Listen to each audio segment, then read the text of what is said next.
Straight off the bat, The Legend of Vox Machina Season 2. Better or worse than Season 1? I think better. And let's get into it. Hi, I'm Annie. I'm Minty. And this is Alcoholic Anonymous. Whoa. No, this is FunUntitled, where we serve every podcast with a shot. Shot. And a 12-step program. So, episode 10. The gang is all together now because we just reunited with Grog getting his ass kicked by his uncle. And it was a very, very nice fight scene. This was probably the best episode of all 24 episodes. Because I liked the fight between Silas and Delilah against the whole Vox Machina. But the whole Vox Machina against the herd was like, it was brutal. It was animated. You got to see a wide variety. You get to see the vestiges. Like, it was just a really good battle. But you gotta remember, this episode has a thing that you hate so much that you called several episodes back of, I swear to God, his strength is his friends. I swear to God, his fucking strength is fucking My Little Pony. Friendship is magic. Like, how did you not realize that from day one, my dude? No, I knew it was gonna be that, but... No, why did Grog not realize that? Why did Grog not realize that? I don't know. Why didn't Twilight Sparkle realize that? Why did it take it to become an alicorn to figure out that friendship is magic? I will say this right now. It was cute before about how they would bring back lines that was previously said. You know, it's cute how when Pike left Grog like, but what if I need you? Then when Grog left Pike, he's like, but what if I need you? At this point, they did that trope so many times, I just think it's lazy writing. I didn't catch any of it. Like, the most obvious one is Vax is being like, don't go far from me to Vex. But when Vax went to see the Waving Queen, Vex is like, don't go far from me. Oh, I like that scene. I thought it was very cute. Alright. I thought it connected them. Like, it made it feel like they have mutual feelings for each other. You know, because sometimes it's like, oh, does Vax care more about Vex? Oh. But it made it kind of obvious in a way that, like, no, Vex cares just as much about Vax. Also, this is another thing, this lines dialogue, because I can't fight you on the twins. You're right, it do be cute. It is cute! But why did Pike say buddies now, like with an S, when talking about Grog? Yeah, I didn't understand that either. Hello, we're stuck on episode 10. Can we stay on episode 10? Still on episode 10, like, is screaming out for Grog. Yeah, but when she starts using buddies in plural, that was... that was from episode 10 when she's being crushed by the uncle. What? I caught that from, like, I was like, that's weird. Is she calling out to, like, the four and the raptors? But then she did it again later on. I was like, no, this is Ashley Johnson purposely making a choice. Choices. It's Grog's new pronouns. So yeah, the super cool fight, and then Grog gets his power up, and then they kind of just drink the night away, and Galen's like, hey, Kaylee, you know, you're kind of hot. Let's go up to my room and do it all night. There's a problem when you're going after people that are your children's age, or that could be your children's age. I think gnomes live for a long time, though, to be fair. So are we gonna do like cultural relativism where we have to now figure out, okay, if a gnome can live for how many years? 300? let's go with that, yeah. 300 years. And they are considered adult, let's say like the age of 50. Yeah. Is a 200-year-old allowed to hook up with a 100-year-old? I think so, because the most important thing in that kind of relationship is consent. Because someone said, oh, do not date someone that looks like a child, so they don't have big hips and don't date them. But then someone else can say, no, because that's when predators use the excuse of, oh, I didn't know she was 16, she looks much older. Like, that's not the problem that she has a really slim or really curvy body type. It's the fact that too young to give consent. You know what I mean? It's interesting that you're fighting for the age different couples when that's one of your pet peeves. D&D gets weird though, you know, because like, then you say, like, oh, that 500-year-old elf can't date that 20-year-old human. Who am I talking about, I wonder? Am I supposed to know? It's Essex and Caleb. I think Essex is actually only 100 years old and Caleb's like 30, but he has the brain mentality of a 20-year-old because like he spent 10 years in prison just kind of being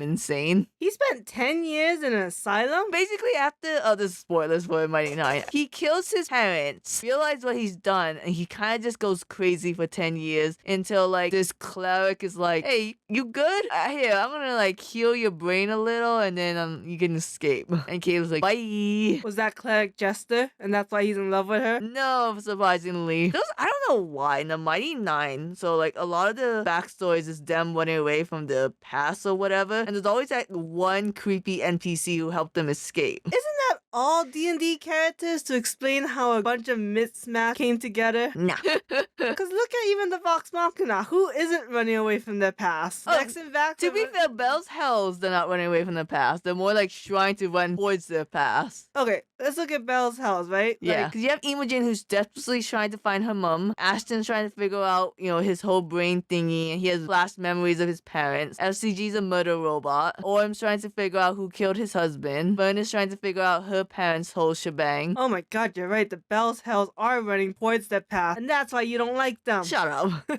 I had to stop you off with a Vox Machina because there's no way you guys are going to go further than the twins. No, I can continue. Oh, my go then, bitch. The twins are running away from their dad. Keyleth is running away from the Armati or whatever it's called. Grog ran away from the herd. Scanlan ran away from his daughter or any responsibility. Pike ran away from the Everlight. That's why she had to return. I don't think she was running away from the Everlight. Why did she leave? Well, it's just that didn't her holy symbol break? So she lost her connection to the Everbright, so she had to re-strengthen it. I have no idea. Her Alright. relationship was not in the animated series. And Percy ran away from home. Yeah, he ran away from people who torture him, coward. I got like half of them. The herd and the Kiki thing was good. So yeah, okay, I'll give you that. Thank you. So we finished episode 10. Scanlan has a daughter, and That we don't care about. we know no one cares. Like, how could anyone give a shit? Hey, talking about something I don't give a shit about? Episode 11, when we talk about fucking Vax and the Raven Queen. Like, I don't care. I'm sure this is important to the campaign in the long run, but in the short run, I don't give a fuck. You're seeing visions of, like, dead people, and I don't understand why. I think it's fine, but I just think because this kind of thing is a bit overdone, like we've seen this a million times in other shows, you kind of just want to get to the end where they're like accepted their fate because that's when you get to the cool part, right? Like the wings. Like I don't know, I'm at this point where I just want to see batshit crazy people do batshit crazy things. Damn be the consequences. And they do batshit crazy stuff. They make a trap to try kill the acid dragon, and when the trap didn't work, they went up the butthole. Did you like time they went up the butthole? I did like the time they went up the butthole, and I like that they went 2 fingers in first before realizing they could go all the way up to the wrist. I learned that from Tosh.0. That's how you fist. Eat the poo poo. It's like, it's not a fist. You gotta like cone your hand. To be fair, I feel like the Venn diagram of people who know Tosh.0 and the people who watch Legend of Vox Machina, it overlaps way more than any other obscure references we ever made. You think so?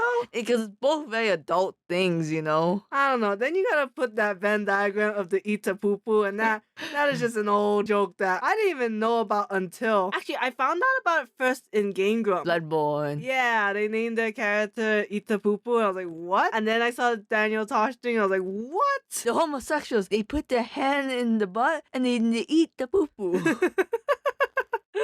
So, okay, the dragon fight wasn't as impressive as the fight of Vox Machina versus the herd. And honestly, when the dragon goes invisible, it's kind of like I'm just watching acid come out of nowhere and people running away. I feel like with a big ass dragon, like random shots have gotta help. I feel like Grog and Vex's vestige is not as impressive as Vax, even though these are god-slaying weapons. And I don't know if Vax is just a lot more powerful because he's a champion and the other two aren't. Yeah, I was gonna say, I was like, but technically, no, wait, never mind. I was gonna say, don't they all have some kind of patron with them? But I guess not, huh? Why did Vax not turn into a warlock at this point? He turns into a paladin later. So, like, paladin is basically the same thing as a warlock. Wait a second. Is there something I said that confused you? My understanding was that paladins and clerics believe in gods. Yes. Warlocks believe in a higher being that are not gods. Right? Like the Archfae, the ancient ones. I forget what the third basic one is called. Yeah. So the Raven Queen is a god. She's the god of death. Oh shit. That's why, like,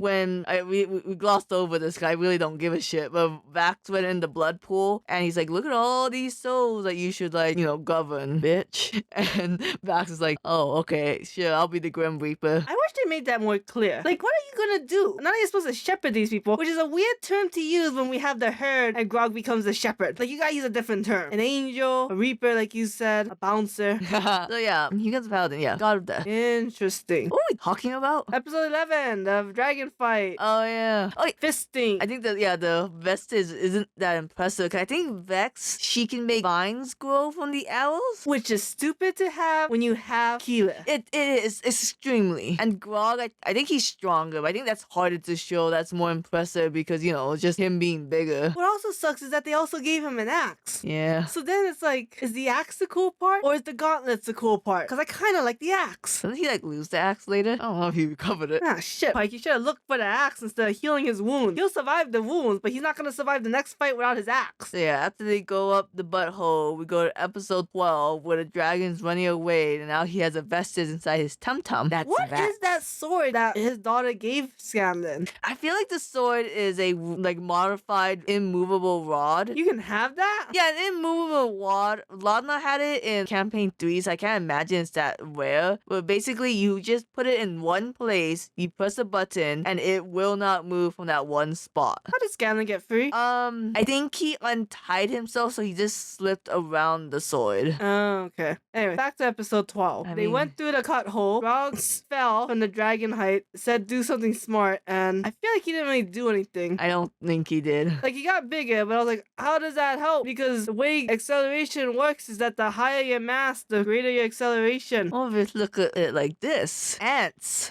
If you drop an ant from an Eiffel Tower, how fucked up is that? Two things. One, I don't think an ant can survive that height. After a certain height, I believe they can't survive. Someone says they exploded, but I'm like, that can't be right. I was trying to do this joke of like if there's two people on the moon and one shot the other, and then the punchline is just how fucked up is that? The twin thing? No, it's literally just two guys on the moon, like Buzz Armstrong and Neil Armstrong's on the moon.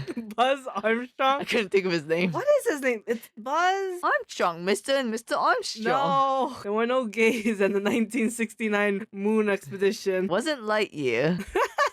Could you Adidas? imagine if that's why they named him Buzz Lightyear? Probably. Holy shit. They just thought Neil wasn't a cool enough name. Shit, what is his name? Aldrin. Oh, Buzz yeah, Aldrin. you're right, yeah.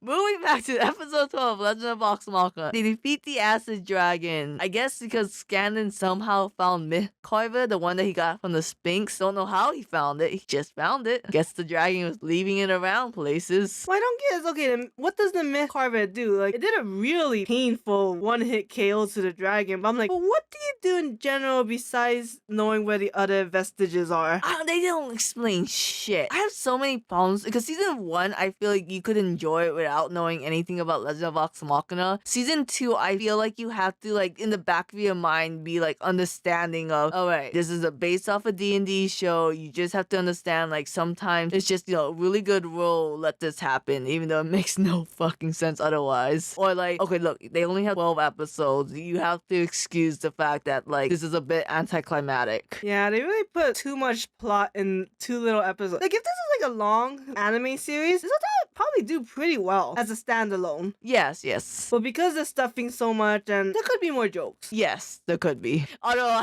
I thought it was very funny. It was like, we plan at dawn. You want us to wake up at dawn? And they both look at Percy and like, what's it? Timelines can be figured out later. Which I'm like, isn't that the most important part? Boy, I understand that Percy had a really big role in season 1. They really, like, lessened his part in season 2. Yeah, well, I mean, him and Vax just kind of switched. That's true. So overall, you know, what would you say about the season? Would you recommend it to people? Yeah, I mean, it's short. You know, it's so short and it's so like, it's not the most complex plot. You don't have to understand everything. It's really just something to just put in the background, honestly. And just to be shocked, like, he said, what? I like the Scanlan singing part. Oh, yes. That was really cool. I like that when he got knocked out, then the singing stopped, and then that's when they got to the meat of the battle. And also, I was confused. They found all that money, and Pike was like, we can fix Westboro now. And I'm like, why? But technically, that is their money. Yeah, but if it's your money now, why would you go fix Westboro? Also, pretty sure most of the people in Westboro are dead. Except that one dying cat. That cat with that baby. Actually, those people left Westboro. Yeah. Would you rather see a Legend of Vox Machina season 3 or are you hyped for the Mighty Nine animated? Well, I believe they said that the first season gonna be an arc in the beginning with a random guest NPC. Her name's Catalina. That's a nice name. You won't know. She's a sorcerer. I don't care. I only watch the series because you watch it. Alright, and with that, is it Thursday yet? That has nothing to do with anything.